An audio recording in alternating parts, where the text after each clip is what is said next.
So Rabbeinu HaKadosh in Torah Mem Vav Likutei Moran is telling us a lot of things that are written in books of Kabbalah, books of the Ari HaKadosh, in Zohar HaKadosh, and those things a lot of times are very hard to understand and to get the spiritual message out of them. It's basically in a lot of ways it looks like math. It looks like it's letters and combinations and numeral values and so. What Rabbeinu wants to tell us about it. So it depends in the will of the person, in your approach, in your way of how that you learn. If you want to find Hashem, you can find Hashem Yitbarach even just looking, staring at the walls. Yov said, "Mibsari echezeh Eloka." I can see God on my flesh. You look on your hands, on your fingernails. It's not the natural thing that happens. It's a miracle. Something amazing is happening. So you can already see Hashem. So it depends in your will. Someone else is going to say, "Oh, I sweat. Oh, my fingers are long." It depends where your heart is, what you're looking for. Where is your heart? When you're looking at yourself, you're going to see what that your heart desire. Ain ro'ah v'alev chomed. The eye see and the heart desire. So what the eye see, what does the heart desire? A doctor that sees a woman in front of him and he needs to help her, to heal her. He doesn't see a body, he doesn't have, he's at work now, he's helping that poor woman to be healthy. And a person that got lost in desires, he's going to see the same woman and he will not going to think about her health, for sure. So why? Because his heart is in a different place. So it depends where your heart is. So when you come and learn Torah, you learn Kabbalah. Even if you don't understand Kabbalah, it depends where your heart is, and you're going to understand what did Hashem wanted to tell you, what did the righteous people actually meant by writing Kabbalah. Because also Kabbalah, what it means Kabbalah? Kabbalah, it means to receive something that we already received, the wisdom, to receive it. So what is it? What's the purpose? That we're going to know all of the numeral values of the combinations of the letters of the Torah. That's the purpose? That's the will of Hashem Yitbarach? No, for sure it's to bring us to know Hashem better, to love Hashem, to count on Hashem, to live our life as a holy nation with Hashem. So it's a spiritual, emotional connection with the Creator through Kabbalah. So the numeral value of the word Kabbalah is equal to the numeral value of the word niuf, adultery. So it means where your heart is. You can learn Kabbalah and that it's going to bring you to horrible places, to horrible places. That through that limud that you learn the secrets and combinations and numeral values and all the secrets of Kabbalah, it's going to make you worse. It's going to make you corrupt. It's going to make you cruel. It's going to make you desiring bad things and having foreign thoughts and lusts and confused. And so it all depends in what is your approach. So now we can learn Likutei Moran. You can understand the Kabbalah that Rabbeinu is bringing, and you can be a person that is not able to understand all of those quotes, but still it will always going to be what that you're going to find out and learn and going to achieve from the limud going to be depend in your will, in where are you when you're coming to learn. So Rabbeinu is saying to us, Ki gam Ein Bet, that's we read. Ushlosha pa'amim Ein Bet, and 3 times Ein Bet, the name of 72 letters of Hashem Yitbarach. Ze bechinat Kohen Gadol veKohen Hediot Usgan HaKohen. The 3 kinds of Kohanim that were serving Hashem Yitbarach in the days of Beit HaMikdash. So each and every one of them is in the aspect of the name of Hashem Yitbarach that is built and written in 72 letters. The biggest Kohen, the important Kohen of them all, Kohen Hediot, a regular Kohen, and the deputy of the Kohen. V'al-yedei shenitra'a tevel, so by the fact that the world being seen, hainu mecha'at kapayim, means that the person clapping his hands. What's the connection? The world being seen, clapping the hands. We said, clapping the hands, by clapping the hands, we're waking up koach ma'asav yigid le'amo. that HaKadosh Baruch Hu reveals the power of His actions to His nation. Koach, power, normal value of the word power, koach, the power of His actions is 28. Power is 28. Kaf and Chet, it's 28. And we have 28 joints in our hands, in the palm of our hands. In every one we have 14, that is equal to the word yad, a hand. So one hand and another hand, 14 and 14, comes together to be 28. So that's the power.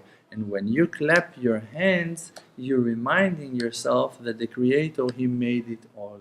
It's not yadi, my hand made me succeed, my right hand, my strong hand, my powerful hand. No, it was not in my power. When you do that, you don't do anything. You're reminding yourself that it's Hashem. When your hands are like that to do something, when you clap your hands, you're like a kid in kindergarten. You're just playing. You're not doing anything. You know that you're not doing anything. You just clap your hands. So when you clap your hands, it wakes up the memory that it's all in the hands of Hashem Yitbarach. It's all in the hands of Hashem Yitbarach. And then, Yad and Yad is also, the numeral value of Yad and Yad is also the word Yadid. Yadid is a friend. You can understand that Hashem Yitbarach is your friend.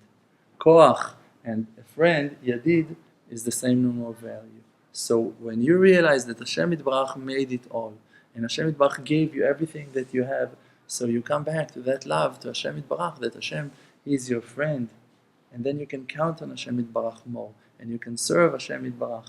And the Kohen Gadol, and the Kohen Ediot, and the Sgan Kohen, all of them are coming to wake us up to understand there is a king, there is a creator, and he's the one that is with us, he's our friend. Here, look, the Kohen is coming to the person in Bet HaMikdash and tells him, hey, I'm going to help you. Yes, come here, I'm going to guide you, I'm going to explain to you, I'm going to help you, no problem. Their job was to smile, to illuminate, to shine, to be positive, to guide the people. Here, come, until here you're allowed to go. Over there, it's not good for you. Now you're stopping. Here, bring your sacrifice. Come, I'm going to help you. Let's do this. Now you need to confess.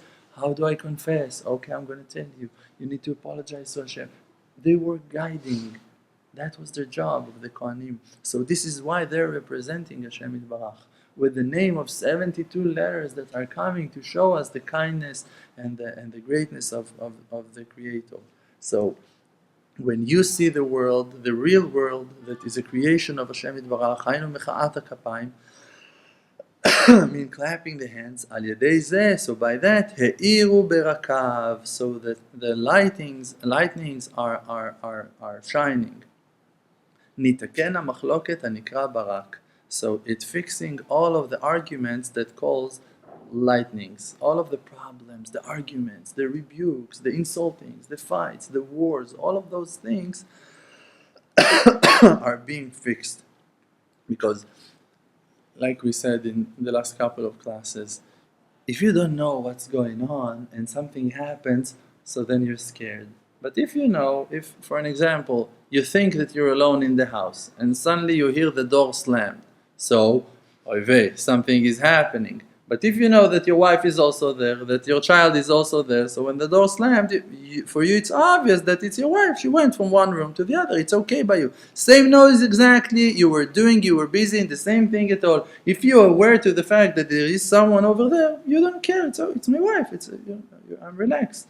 But if you don't know, so thunders and lightnings and troubles and judgments and situations. Okay, if you don't see the hand that is supervising on every detail, so wow, you heard the news, you don't know what's going on. But if you know the news already, it's not new, it's Hashem Yitbarach. He's renewing the world b'chol et, in every moment, in every day. He's making things happen and move. And for you, it's the supervision, the individual, private supervision on every person and every city and city, every land and land. And you see that it's Hashem Yitbarach, so then it doesn't affect your life and then it's cancelling all of the arguments. Okay, so he said that thing. Okay, who cares? If he's my enemy, if I'm afraid to be surprised by him, so everything that he's saying now is, he opened in another way, he said another thing. Now, okay, because you don't have Hashem. But when you know that it's all Hashem Yitbarach, when you feel that it's the presence of Hashem Yitbarach, that Hashem Yitbarach is revealing His will into your life, so then you can deal, and the arguments and the wars are not real arguments, are not real wars. כמו שכתוב, like that it's written, ויצא כברק חיצו, that the arrows of the warrior are flying like lightning. So the warrior means your enemy, he's shooting, so it's chetz is also וחץ לשון מחלוקת, and chetz is in the aspect of arguments, and the question is why chetz is in the aspect of argument. We know that we have in the Torah, and there are curses also written, and the curses are in the number of curses that Hashem Yitbarach is cursing in potential, that if a person is going against the rules, against the will of Hashem Yitbarach, so is in the number of 98. 98 curses. So it calls tzach klalot. Tzach klalot. Numeral value of 98 is tzach. Tzach is also from one side is pure, it's very, very clean. But if you move the letters and it's not tzach anymore, so it's chetz. It's an arrow. Okay? So it's or that you being purified, if you receive the rebuke, if you know that it's all from Hashem, or that it hits you and insults you like an arrow into my heart. It offended me. Why it's offending you? Because you don't know that it's Hashem. Because you think that there are people that can hurt you, that can damage you, that can destroy you. So you don't have faith. So for you, everything that happens is like an arrow. Oh, it's shooting me, it's insulting me, it's hurting me. But if you have that intention, that understanding, no, it's Hashem. It's Hashem. So those rebukes are just tzach, cleaning you, purifying you, helping you to find yourself, to understand, okay, Hashem just told me, there's a lesson, there's a wisdom in it. And then the chetz, it can be arrows that can shoot a person down if he is not ready to accept them. But if he, ohevet hatochecha, he loves the rebuke, so it can only clean him and purify him, and it's canceling the arguments. It's canceling the arguments. There's no arguments. Like David HaMelech said, on Shimi ben Gera, Hashem amar lo kalel. God told him to curse. It's not, God told him to curse means that it's not a curse, because it's from Hashem. If Hashem is saying those words, so there is a lesson. It's not a curse. When it's a curse, because that person, he was cursing me. But if Hashem Yitbarach is saying something, a wise kid understands that his father always aimed to teach him and to guide him and to help him to grow and to learn a lesson. כמו שכתוב, like that it's written, ויסתמו בעלי חיצים, that the ones that are shooting the arrows, they hate him, ותרגומו, and the translation of those words is בעלי פלוגתא, the ones that are arguing with him. So when the person is in that situation of arguments and fights and wars, so for him he's got a lot of enemies and everyone hates him, and everyone that says something, for him it's a rebuke, and that's how he lives his life in sorrow. וזה פירוש כל העמים תיקעו כף לשון התחברות. And this is why it's written, all of the nations תיקעו כף לשון התחברות. You need to shake your hands, you need to be together, you need to connect yourself. כי שני פעמים עין בית and resh yud vav gematria tik'u. So like we said before, all of those, Rabbeinu is connecting now all of those numeral values that we spoke before, that when we say mechiat kapayim, clapping the hands, every hand is ein bet, is 72, and the left side is 216, and both of them together becomes to be tevel. So Rabbeinu is connecting us to tell us that twice that numeral value become to be the word tik'u. Tik'u means make peace, shake your hands, be okay with each other, come back to live your life together, all of the nations, to reunite yourselves. So Rabbeinu is telling us that it all depends in the point of view of the person. It's written, for an example, that if a person sinned and he's stolen money from a certain person, so in the world to come, both of them gonna be judged in court in heaven to come down again to this world and just to play in the opposite parts, jobs. Means that the one that was stealing the money gonna lose his money in the next lifetime to the one that he stole the money from. So the one that was the thief, he will be the one that's gonna lose the money, and the one that lost the money, he's gonna be the one that's gonna gain the money in a different lifetime. Great, sounds okay, sounds that if you lost money, now you're gonna get it back. But the question is, why to punish the person that someone stolen the money, that lost the money, to punish him and to send him to another lifetime? What have I done? That person came to me in the middle of the night, took $100 from my pocket, and now I need to go again with him to the world and to suffer that he's going to pay it back to me? That he's going to go and that he's going to pay, and I just want my money back. Why should I go to another lifetime and to suffer in this world? Who knows what I'm going to go through in this world again? Why that person needs to go down and to suffer? So the answer is, because he didn't forgive. He didn't forget. If in the world to come, that person going to say, they're going to tell him in court, okay, you need now to go and to collect your money. He will say, no, I don't want it. It's okay by me. I don't need it. It's okay. Just leave me alone. If Rabbeinu said, if a person is going to be stubborn enough to say, I don't want to go, they're going to fix it all without him have to go. He will not going to have to go again to a different lifetime. The only reason why he must go again to a different lifetime to suffer again is because that he said, no, I want my money back. Okay, so if you're in that side of arguments and fights, no problem. Hashem is with you. Arrows and shooting at you, and you have a lot of haters and enemies, and you don't know, and people are talking about you. Great, that's when you want to fight. But when you don't have no enemies, and for you it's all Hashem Yitbarach that is talking to you, so then people are talking, and no one can damage you. No one really can touch you. And you're not going to suffer, and every situation just going to clean you, and going to purify you, and for you going to be an evidence and a lesson for you to open your eyes to see the guiding hand of Hashem Yitbarach on us, on His people. Rabbeinu is saying, להיות קודם שהעתקתי תורה זאת מכתב ידו הקדוש.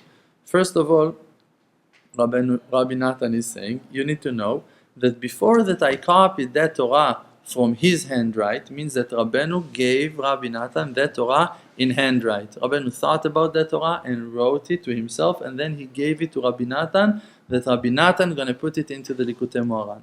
So Rabbi Natan is saying, before that I copied that Torah from his holy handwrite, כתבתי מתחילה קצת מעניין זה בעצמי.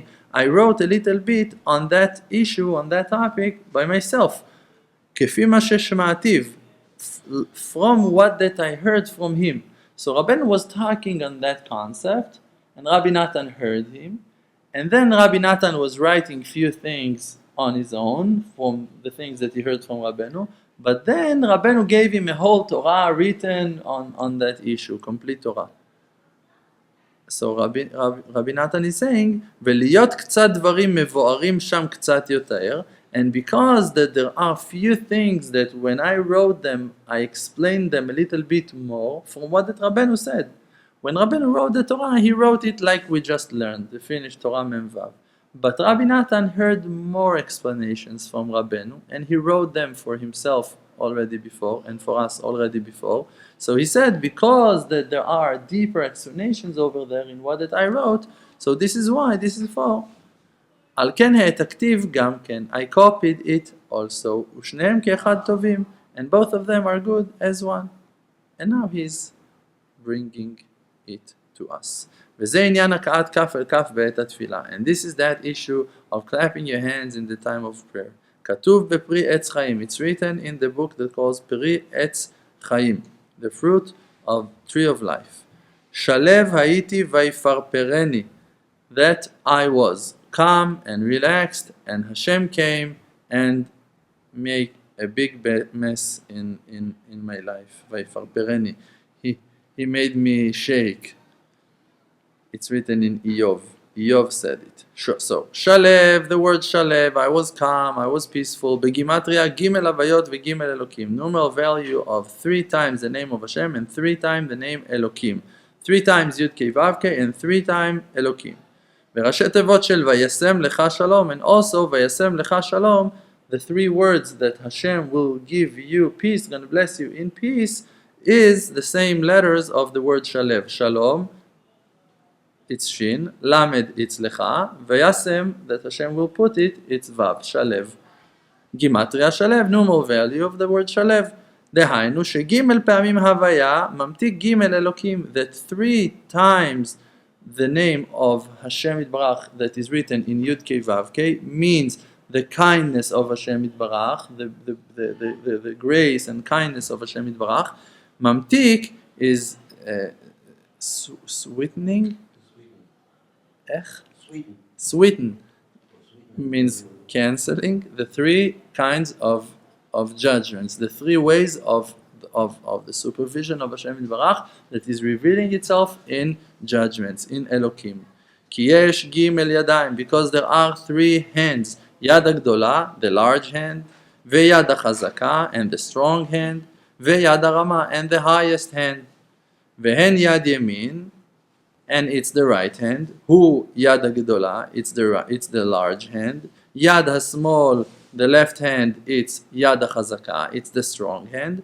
ועל ידי חבוקת הידיים, and by hugging the hands together, clapping them, נעשה יד הרמה, connecting those 2 hands together, נעשה יד הרמה. So by doing that, you actually create the yad harama, the highest hand of them all. So when you have your right hand, it's very strong. You have your left hand, it's a very powerful hand. But when you connect them together, means you pray to Hashem Yitbarach, means I don't do anything. I just, please, Hashem help me. When you do that, so then you have the highest hand, the Yad HaRama. It's the hand of Hashem. Only when you nullify yourself, when you say, no, I'm not doing anything. I'm not fighting. I'm not arguing. I'm not fighting. I let you, Hashem Yitbarach, deal with my life, deal with my situation. Throwing his will on Hashem. He's saying, Hashem ilachem lachem v'atem tacharishun. Hashem going to fight for you and you just going to sit quiet. Chizkiyahu panav el akir. Chizkiyahu, he had a huge war in front of him. He didn't have the power to deal with that war. What he said, Hashem, I'm going to sleep. I'm not able to deal with that war. I'm going to sleep. Hashem, you're going to fight for me. Wake me up in the morning when you're going to finish. And then the angel came in the middle of the night and took the souls of all of the enemies of Chizkiyahu. And Chizkiyahu was sleeping like a baby. And the Gemara is asking what it means, Vayasev Chizkiyahu panav el akir, what it means that Chizkiyahu turned his face to the wall, that he was praying. Betfilah. Which kind of prayer? Mikirot libo. From the walls of his heart. Means from the bottom of his heart. Means that he said to Hashem Yitbarach the truth. I'm not able to deal with that. That's it, Hashem. I'm not fighting. It's not my war. It's not in my power at all. That is the wisdom that the person is connecting himself to Hashem Yitbarach needs to understand. Your connection and the power and how much that you can achieve and to receive from Hashem Yitbarach, it depends in the level of your honesty, of your truth. As much as you're going to be righteous and pure to say the truth, not to act and to claim to righteousness, to pure. No, I am holy. No, I am Haredi. I am hassidic. I am a Breslever. Nonsense. You're nothing. You not exist at all. You can be stuck in a bathroom for 3 hours, don't know the way out. You know yourself, every person. You're zero. Hashem Yitbarach is controlling your life completely. Only when you realize that, and that it calls humility. What is humility? Humility is the truth, it's reality. Humility and reality, I said it already a few years ago. I don't know what humility is. I don't know what it means to be humble. I know what it means to be realistic. Reality says that you're zero. That's reality, that's not humility. Humility is something even deeper, even much higher, that you're really humble. I don't know what it means. For me to understand that I'm zero, that I don't have no power to take no decision, I cannot take control on anything, I cannot decide that it's going to happen. Nothing. It's all עושה נפלאות גדולות לבדו, כי לעולם חסדו. All the wonders are being happening by Hashem. He is making them all alone, by himself. So that's reality. That's not humility. Maybe you need not to be arrogant to see that, to recognize that, okay, so it's not to be arrogant, to be realistic, but to be humble, that's something else. It's somewhere else. It's in the spiritual world or something. Just to have sechel, to have certain normal logic that works right. You look at yourself and you say, hey, I was not digesting that tomato. It was not me. You don't need to be a doctor for that. You understand that you're not doing it. I was not talking right now. Do you know how to talk? And if Hashem is just going to now block your power of speech, so show us how can you talk? Do you know how to talk? If you're not able to wake up in the morning and to put your legs on the ground, so can you walk? You cannot walk. Hashem is walking you. Hashem is helping you. Hashem is waking you up. Hashem opens your eyes. Hashem let you taste. If Hashem will take that sense away from you, so can you taste? Taste it. I cannot. So you cannot. Also when you do, you cannot. It's not you. I can see. No, you cannot see. Hashem opens your eyes. Pokeach ivrim. Of blind people. You're blind. You cannot see. But Hashem gives you the power of eyesight. Okay, so now you saw. Great. Hashem made you see. Hashem made you see. You cannot see. You, as a person, cannot see. If Hashem going to close your eyes, see. Now let's see. You cannot see.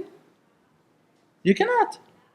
So, it's just common sense. It's just your brain is working right. And you realize, okay, I'm not digesting. My heart is not beating because of my will. I don't make the systems work. I'm not digesting. I'm not chewing. I'm not even the thoughts. You control your thoughts. Let's see you control your thoughts. Don't think about a pink elephant now. No, don't think about a pink elephant. Kadima, do it. Don't think about it. You cannot. 5,000 Dumbo elephants are flying in pink colors in front of your eyes. Why? You don't have no control. You want to? Okay, ask for Hashem. Please Hashem, please Hashem. You need to work so hard that you're not able to do that. The moment you're going to start, oh, that elephant came again. And you're stuck with him. Okay, so that's the power of just using your mind, understanding where you're holding. And that's the will of Hashem Yitbarach, that we going to understand that the powers that you have in your hand, okay, I'm going to do this, I'm going to do that. Okay, you have some power in your hand. Hashem charged your battery to work for 6 hours, for 60 years, for 120. Great, you have something, but it's not at all as great as what that you can achieve if you're just going to surrender. If you're going to surrender to Hashem Yitbarach, I'm going to say to Hashem Yitbarach, you know what? Okay, can you take me the hell away from here? Can you take me to my place? Can you bring me home, Hashem Yitbarach? Can you help me to understand that you drive the bus, that you take the boat, that you sail, that you lead our nation? Can you just do it? Can you just let me see that you're already doing it? And in that moment you're going to see the greatness of Hashem Yitbarach and not going to be stuck in physicality. No, I have a meeting, I must do this, I must do that, I must take care of that. No, we're flying, we're going, I'm coming, I'm going. You don't see what goes on under your nose. You don't see one mile in front of your eyes. And a darkness, when you need to believe in Hashem, you cannot see 200 feet in front of your eyes. You cannot see. You cannot see 5 meters if Hashem is turning your lights off. You cannot see.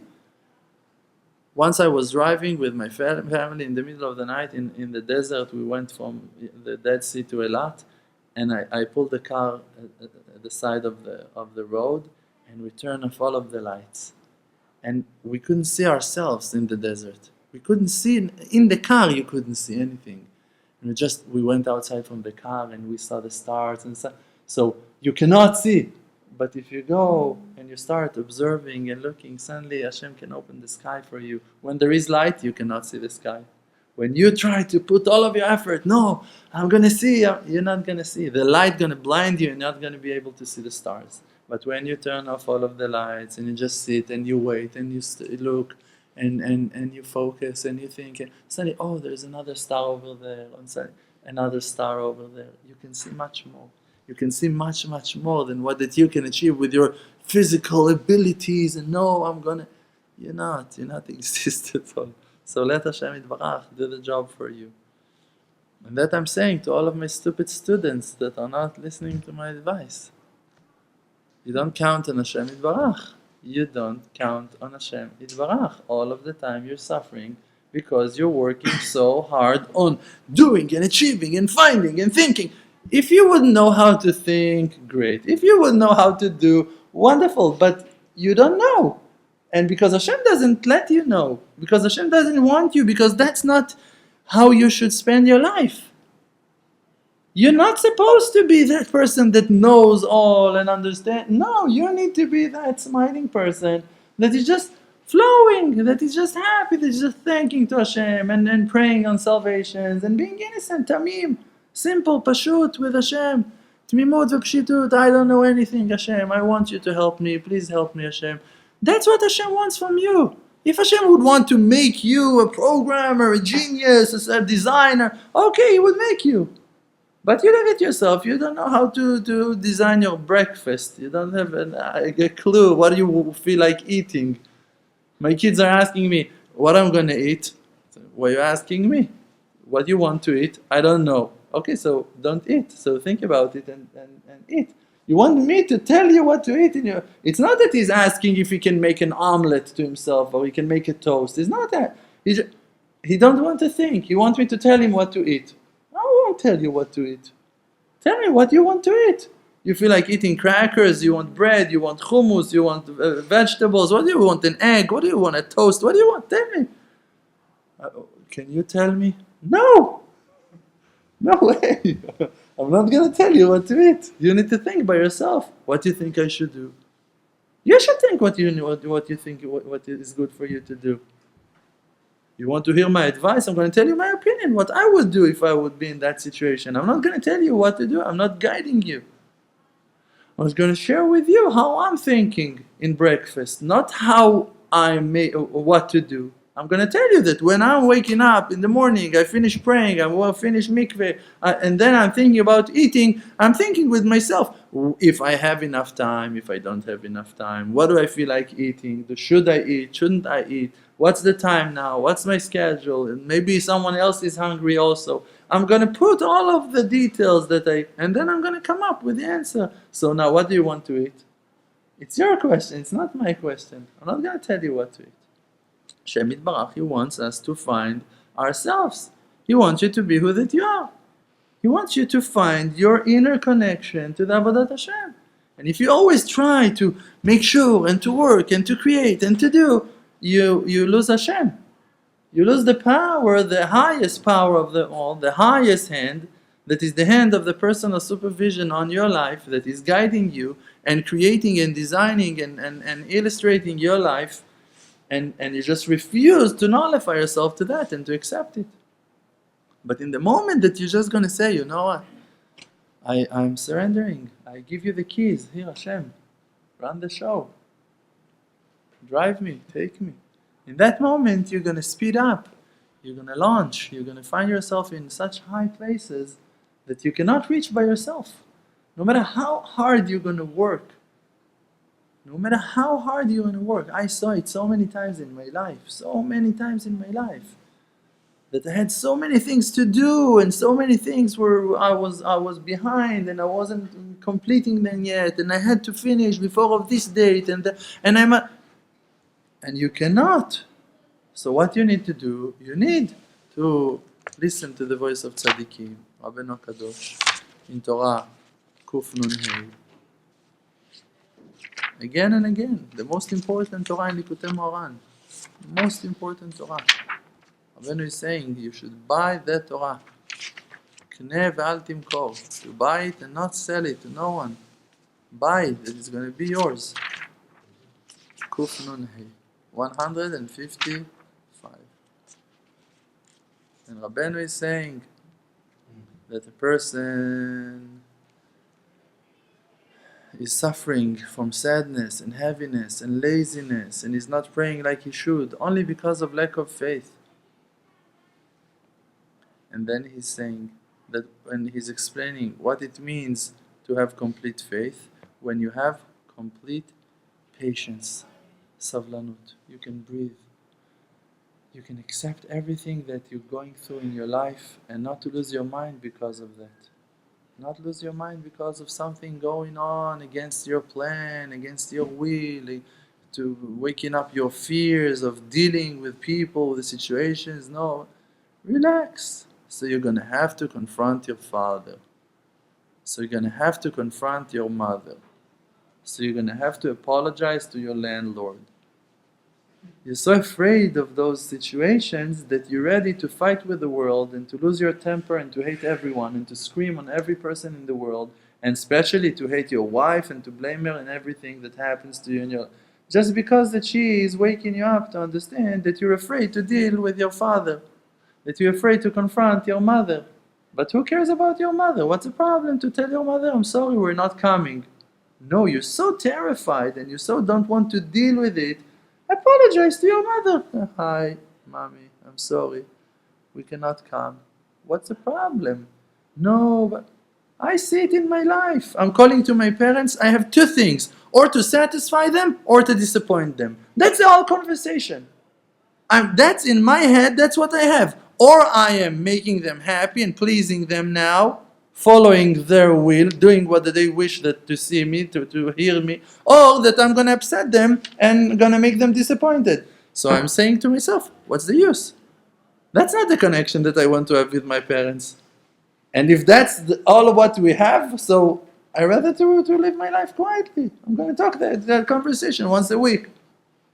If this is all of what that we have, all that I'm pleasing them and lying to myself and have to do things against my family normal life, and or that I am disappointing them and making them deal with reality that they don't want, so it's better to make that phone call, daily phone call, only a weekly phone call.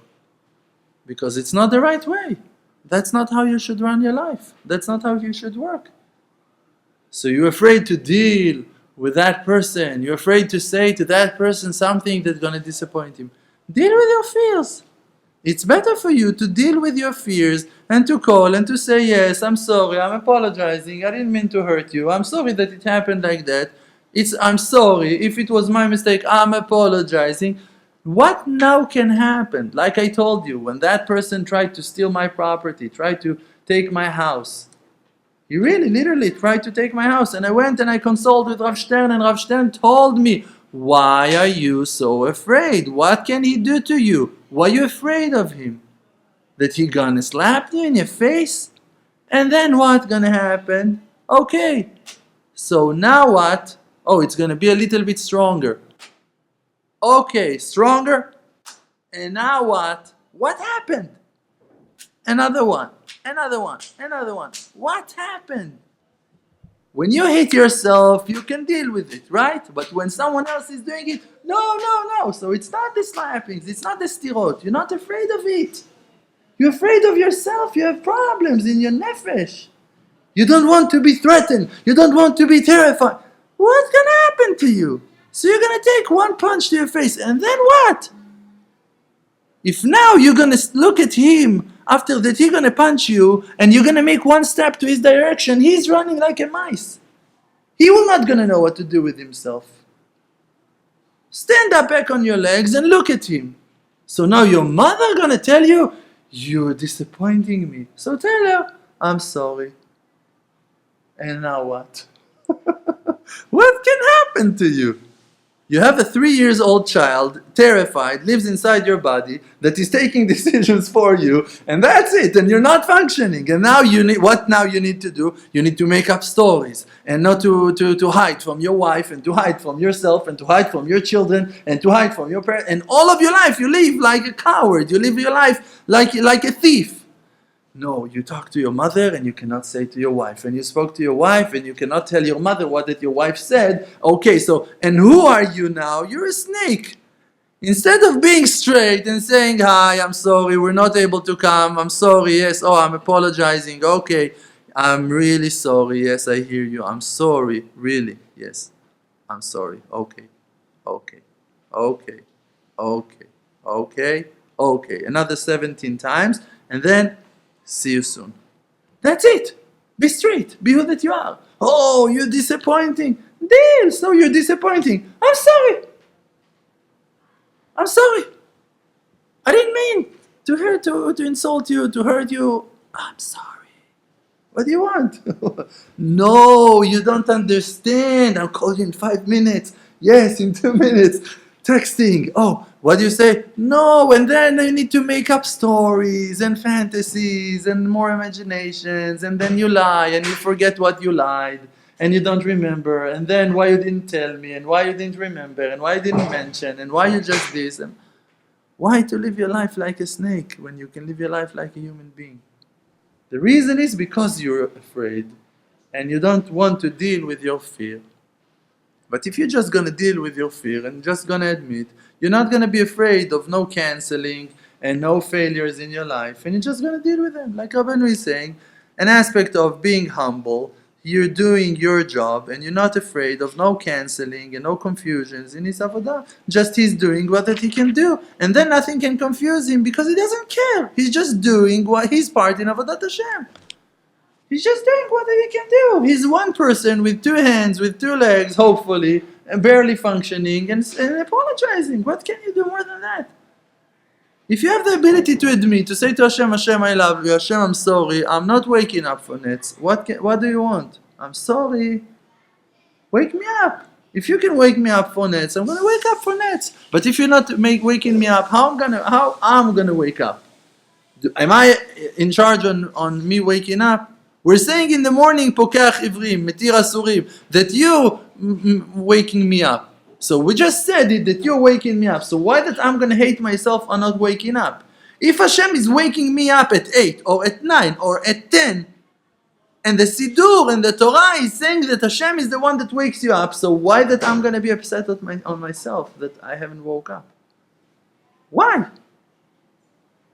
So I'm not going to be upset, not on myself and not on Hashem, and I'm going to understand that Hashem Yitbarach is trying to teach me some lesson here. And there is a lesson, great! What is the lesson? Maybe that I need to want it more, maybe that I should pray for it more, maybe that I should try to set my schedule to go sleep earlier if I'm able to, and if not, also maybe to talk about it with Hashem. Hashem, yesterday I wanted to go to sleep at 10, but I had to meet some person, I had to do something, I had to pray Ma'ariv, I had to learn something, I had to do my bodeduyot. Okay, so Hashem, I wasn't able to go and sleep at 10.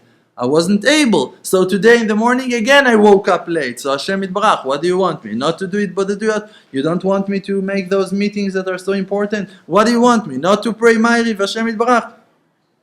Come on, are you joking me? Let's talk, let's see, what can I do? Do I have another solution? No, I cannot come up with another solution. So okay, Hashem Yitbarach. If you will have another idea, another way, a better path, a better way for me, so let me know, keep me posted. But if not, so I'm sorry, I'm waking up at 9, I'm waking up at 8. I'm sorry, I'm not able also to wake up at 6 and also to go to sleep at 2. I'm sorry. That's my machine. Can you make me stronger and more powerful and not to need 6 or 8 hours of sleep? Great, let me know about it. If I'm going to wake up tomorrow morning at 4 and I'm going to be fresh and happy and strong, I'll praise you for it. But except of that, I'm sorry, I'm not able. So, sorry. That's it. Be honest. Be honest. Stop hiding behind your own back from your own fears. What's going to happen to you? So we came to all of that because Rabbeinu said that when you nullify yourself and you tie your hands and you say, no, Hashem, I'm not going to use my hands. Not the strong hand and not the powerful hand. Just going to let you handle my life. So then you receive the highest hand. The hand of Hashem Yitbarach. The hand of the private supervision. And then you can see the beauty in life. Thank you very much. I feel like I'm drowning with the shiur. Slowly.